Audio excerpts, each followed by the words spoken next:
नमस्कार मित्रों, मैं कहती तू सुन चैनल के सभी श्रोताओं का नीरू की ओर से स्वागत और अभिनंदन। साथियों, आज की कहानी है सुहाग रात का उल्लू। कहानीकार हैं राम नरेश त्रिपाठी। आइए सुने कुछ सोचने के लिए विवश कर देने वाली यह कहानी, सुहाग रात का उल्लू। नागपुर की कांग्रेस के बाद की बात है। मैं स्वास्थ्य के लिए कई महीने मारवाड़ में बिताकर घर लौट रहा था और 2-4 दिन जयपुर की सैर करने के लिए रास्ते में ठहर गया था। मैं एडवर्ड मेमोरियल होटल में ठहरा था। वहीं पर एक युवक से परिचय हुआ जो कानपुर के एक जमींदार का लड़का था। उसकी अवस्था 20-21 वर्ष की रही होगी। रंग गोरा, शरीर पतला लंबा, नाक लंबी और नोकवती, चेहरा भरा हुआ, पर चेहरे पर प्रतिभा के स्थान पर बुद्धूपन की छाप अधिक स्पष्ट थी, जो पुराने ढंग के जमींदारों के लड़कों की एक पैतृक संपत्ति सी होती है। थोड़ी सी अंग्रेजी उसने पढ़ी थी, वही उसे भरमा रही थी। नहीं तो ऐसे लड़के घर और गांव की सीमा के बाहर शायद ही कभी, सो भी किसी मेले ठेले में बन ठन कर घर से निकलते हैं। मेरा उसका 2 दिन तक साथ रहा। मैं घूमने निकलता तो तांगे पर उसे भी बैठा लिया करता था। दूसरे दिन रामनिवास बाग में एक घने वृक्ष की छाया में बैठकर उसने अपने उस छोटे से जीवन की एक मनोरंजक घटना सुनाई थी। उसके शब्द तो अब मुझे याद नहीं रहे, पर कथा याद है। लड़के का नाम और पता बताने की आवश्यकता मैं नहीं समझता हूं। तब से अब तक उसकी समझदारी और स्वभाव में बहुत कुछ अंतर आ चुका होगा। संभव है अब वह बुद्धू न रहकर और बुद्धिमान हो गया हो। मैं तो केवल यह बताना चाहता हूं कि वह उल्लू कैसे बना, जिससे और कोई उल्लू न बने। हाँ, कहानी के लिए लड़के का नाम मैं कुमुद रख लेता हूं। कुमुद ने 8वीं क्लास तक अंग्रेजी पढ़ी थी। अंग्रेजी के साथ हिंदी का भी साधारण ज्ञान उसे था। रईस का लड़का था, बाप का इकलौता बेटा था, लाड प्यार के झूले में दिन रात झूलकर बड़ा हुआ था। माँ बाप उसे आंखों से दूर रखना नहीं चाहते थे। 8वें दर्जे में फेल हो जाने से उसने स्कूल छोड़ दिया था। धनी घर के लड़के इस अर्थ में बड़े ही अभागे होते हैं कि जन्म ही से उन पर आवारा लोगों की कुदृष्टि रहती है। कुमुद को भी ऐसे साथी आप से आप मिल गए थे। एक तो जवानी, दूसरे कुसंगति, एक तो बुद्धूपन, दूसरे अनियंत्रित सत्ता। कुमुद ने अपने को अच्छी तरह आवारा साथियों के सुपुर्द कर दिया।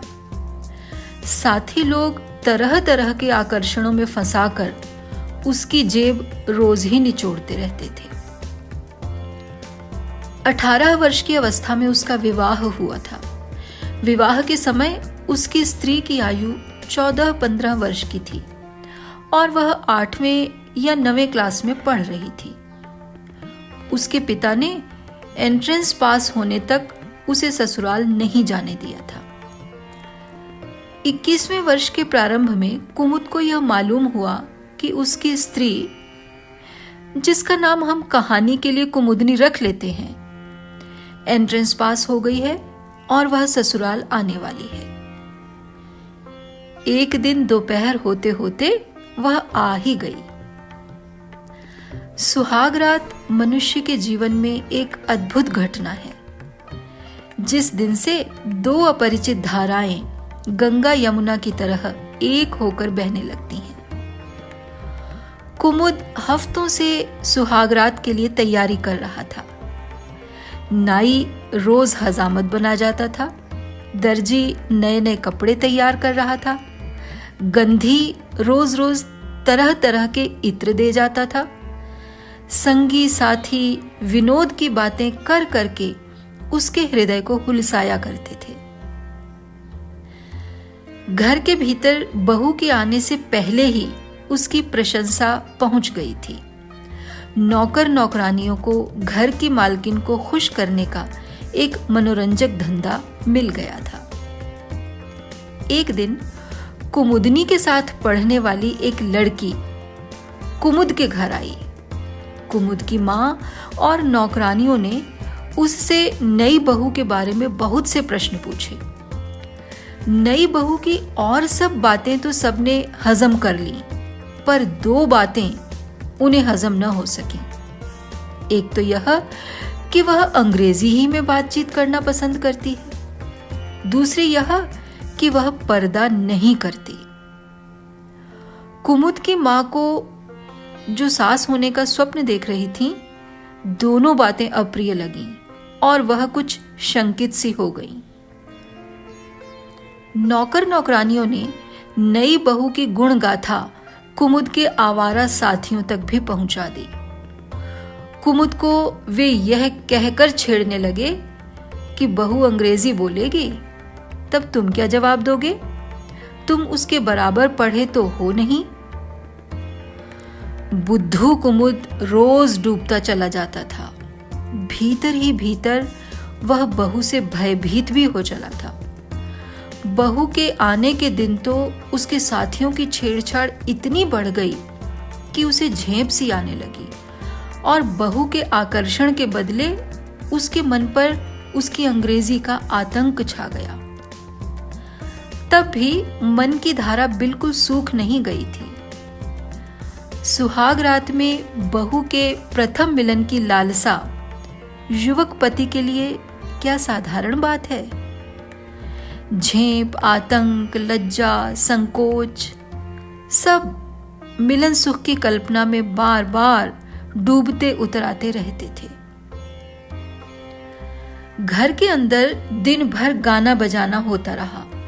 मेल जोल के स्त्री पुरुषों को अलग अलग दावतें दी गई थीं। नई बहू को घेरकर मोहल्ले की कन्या, युवती, प्रौढ़ा, नवोढ़ा स्त्रियां बैठी और बातें करने लगी। कुमुदनी को उनके साथ बातें करने में कुछ भी संकोच नहीं था।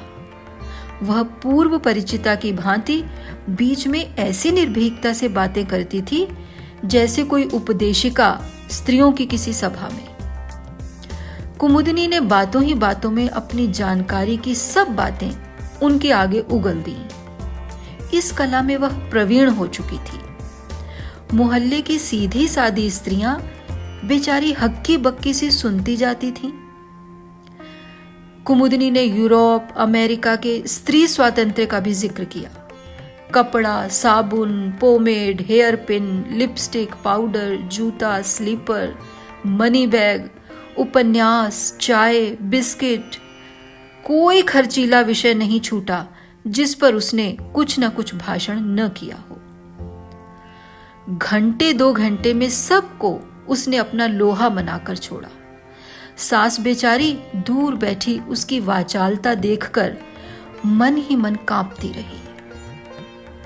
एक प्रौढ़ा ने घर से विदा होते समय धीरे से कहा, 3 राह के मुसाफिर एक ही सराय में आकर ठहर गए हैं। देखो कल क्या होता है।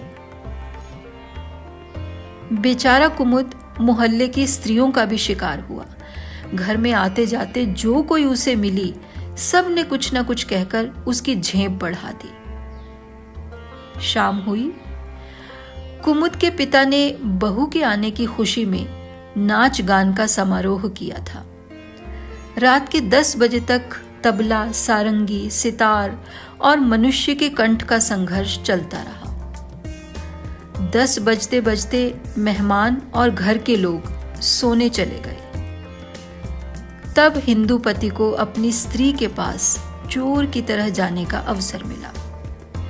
सबके सो जाने पर पैर की आवाज बचाते हुए चुपके चुपके पत्नी के घर में चोर की तरह घुसना सिखाने के लिए कोई स्कूल नहीं है, पर इस प्रकार की चोरी का ज्ञान अनादिकाल से हिंदू युवकों को मिलता आ रहा है। जब बाहर बैठक में गाना बजाना हो रहा था, मालकिन घर में आई हुई स्त्रियों को खाने खिलाने में व्यस्त थीं, तब बहू खा पीकर 10 बजे के पहले ही अपने कमरे में जाकर सो गई थी। रात के 10 बज चुके थे, 11 निकट था। कुमुद धीरे धीरे सबकी आंख और कान बचाता हुआ बहू के कमरे की ओर चला। कमरे का दरवाजा उड़काया हुआ था। किवाड़ों के बीच में से उसने झांक कर देखा, कमरे में बिजली का प्रकाश हो रहा था। पलंग पर बहू सोई हुई थी।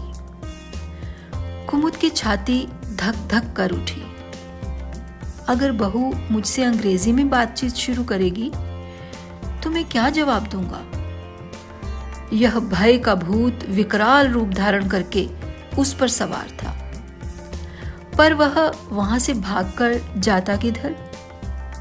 कुमुद के चचेरे भाई की स्त्री और उसकी 2-1 सहेलियां भी बरामदे में खंबे की आड़ में खड़ी मुस्कुरा रही थीं। वह दरवाजे पर खड़े खड़े देर तक ताक झांक नहीं कर सकता था। धीरे से दरवाजा खोलकर वह अंदर गया और फिर दरवाजे को बंद करके उसने बिजली की बत्ती बुझा दी। बिजली की बत्ती बुझते ही अंधकार के धक्के से कुमुदनी जाग उठी। संभव है वह सिर्फ लेटी हुई थी, सो नहीं रही थी, क्योंकि यह रात इस तरह सो जाने की नहीं होती। उसने उठते ही पूछा, कौन? कुमुद ने कुछ उत्तर नहीं दिया। उत्तर देने की ढिठाई थी ही नहीं। कुमुदनी शीघ्र ही समझ गई कि उसके पति के सिवा और कौन हो सकता है। उसने पलंग पर बैठे ही बैठे दूसरा प्रश्न जड़ दिया, रोशनी क्यों बुझा दी? अब बुद्धू का कंठ फूटा। जल्दी से जवाब दे बैठे, तुमको देखने के लिए। एक अंग्रेजी पढ़ी हुई लड़की उत्तर प्रत्युत्तर में कभी चूक नहीं सकती। उसने कह ही तो दिया, अंधेरे में तो उल्लू देखता है। बात तो मौके की थी, पर कुमुद इस प्रश्न का क्या उत्तर देता? वह कह सकता था कि अंधेरे में तुम्हारा मुंह कैसा चमकता है यह देखने के लिए, पर वह वहां ठहर न सका और झुंझुलाया हुआ कमरे के बाहर हो गया। कुमुद की सुहागरात की घटना सुनकर मुझे हंसी आई। मैंने कहा, तुम्हें उल्लू कहा और तुमने उल्लू बनकर दिखला भी दिया। अच्छा फिर? कुमुद कहने लगा, वहां से निकलकर मैं सीधा बैठक में आया। अलमारी खोलकर कुछ रुपए लिए, कोट पहना, चुपके से घर से निकलकर स्टेशन पहुंचा और इलाहाबाद चला गया। वहां नागपुर कांग्रेस के लिए वॉलंटियरों के लिए भर्ती हो रही थी। मैं भी वॉलंटियर बन गया और नागपुर भेज दिया गया। मैंने कहा, कांग्रेस वालों को क्या पता कि उसमें कैसे कैसे उल्लू भी आ फंसते हैं। कुमुद कहता ही गया, नागपुर कांग्रेस से मैं बंबई गया। बंबई में कई महीने घूम फिरकर मैं एक गुजराती जौहरी के साथ जयपुर आया हूं। मैंने पूछा, अब तक तुम्हारे माँ बाप को खबर नहीं कि तुम कहाँ हो? कुमुद ने कहा, नहीं, अखबारों में मेरे पिता ने मेरे गायब होने का समाचार छपाया था और मेरा पता लगाने वाले को कुछ इनाम की घोषणा भी की थी, पर आज तक कोई मेरा पता न पा सका। मैंने माँ बाप को जयपुर आने से पहले तक कोई पत्र भी नहीं दिया। मैंने पूछा, जयपुर से शायद तुमने कोई पत्र भेजा होगा। उसने कहा, हाँ, पास के रुपए सब चुक गए। रुपए बिना परदेश में काम नहीं चल सकता। मैंने पिताजी को लिखा है कि उस लड़की को घर से निकाल दो तो मैं घर आऊं। मैं सहम उठा। इतना कठोर दंड? मैंने कहा, लड़की ने अपराध क्या किया था? वह आंखें फाड़कर मेरी ओर देखते हुए कहने लगा, अपराध? मुझे उल्लू कहा, क्या यह कोई अपराध नहीं? मैंने कहा, पर तुमने भी तो उल्लू सा जवाब दिया था। अंधेरा करके तुम भला उसे कैसे देखते? कुमुद ने कहा, मैं चाहे जो कहूं, मेरी स्त्री को मेरे सामने जीभ नहीं हिलानी चाहिए। मैंने देखा कि उसके कष्ट का मूल कारण हिंदू परिवार की रूढ़ियां और उचित शिक्षा का अभाव है। उधर बहू अपनी वाचालता से विवश थी। योग्यता प्रदर्शन के लिए तत्काल उत्तर देने की स्कूल में जो उसकी आदत पड़ गई थी, उसका यह परिणाम निकला।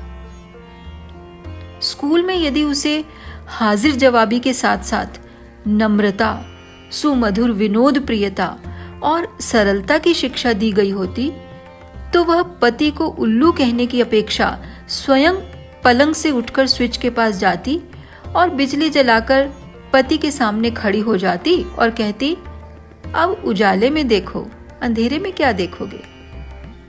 घबराए हुए बेचारे पति को इस युक्ति से सांत्वना ही नहीं मिलती, उसकी झेप भी मिट जाती और यह दुखदाई घटना न होने पाती। पता नहीं हमारे समाज सुधारक इस कहानी में किसका पक्ष लेंगे। मैंने कुमुद से पूछा, अब तुम्हारा क्या इरादा है? कुमुद ने कहा, मैं तो उस स्त्री का मुंह भी नहीं देखना चाहता। जब तक वह उस घर में रहेगी, तब तक मैं घर के भीतर पांव भी नहीं रखूंगा। मैंने उसे बहुत समझाया और यह भी कहा कि चलो, तुमको मैं तुम्हारे घर पहुंचा दूं, पर वह किसी बात पर राजी न हुआ। 2 दिन जयपुर रहकर मैं प्रयाग चला आया।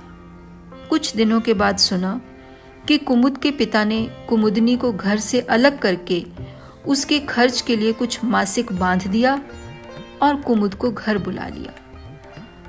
कुमुद का दूसरा विवाह एक अपर लड़की से हुआ और सुना है कि वे दोनों सुखी हैं। धन्यवाद। हमें विश्वास है कि आपको यह कहानी अवश्य ही पसंद आई होगी, तो वीडियो को लाइक करें, शेयर करें और हमारे चैनल को सब्सक्राइब करना न भूलें, ताकि हम ऐसी ही और कहानियां निरंतर आप तक पहुंचाते रहें। नमस्कार।